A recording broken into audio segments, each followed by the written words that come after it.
49 na panibagong kaso ng COVID-19 na itala sa Pampanga kahapon.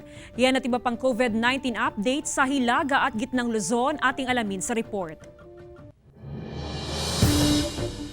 Nagpositibo sa COVID-19 ang 42 anyos na domestic helper sa Tarlac. Umakyat na sa 381 na aktibong kaso ng COVID-19 sa probinsya.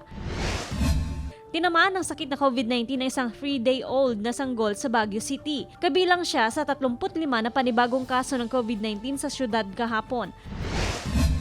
16 na recoveries ang naitala ng probinsya ng Pangasinan ngayong araw. Ayon sa Pangasinan Provincial Health Office, bumababa na ang active cases sa probinsya. Maging ang naitatalang bagong kaso sa kada araw, bumababa rin. Dati raw kasi higit sa 20 kaso ang naitatala kada araw sa probinsya. Pero ngayon, 10 to 12 cases every day.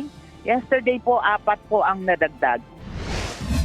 5 ang naitalang bagong kaso ng COVID-19 sa La Union kahapon. Kabilang sa mga pasyente ang 66 years old na babae na symptomatic mula sa bayan ng Luna. Nasa 11 maaktibong kaso ng COVID-19 sa Ilocos. Mahigpit na minomonitor ng Health Authority ang mga COVID-19 patient.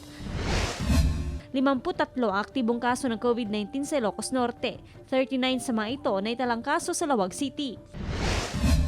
Sa North Central Luzon, umabot na sa 27,592 ang kumpirmadong kaso ng COVID-19. Sa Ilocos Region, 2,794 ang bilang naman nagpositibo sa COVID-19.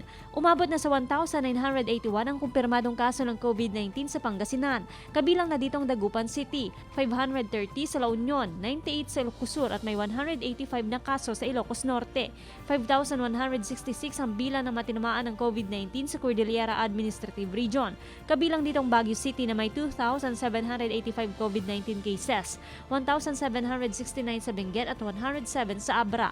Sa Central Luzon naman, umabot na sa 4,814 ang COVID-19 cases sa Pampanga, 1,246 sa Nueva Ecija at 1,127 naman sa Tarlac. Umabot na sa 19,632 ang bilang naman nagpositibo sa COVID-19 sa Central Luzon.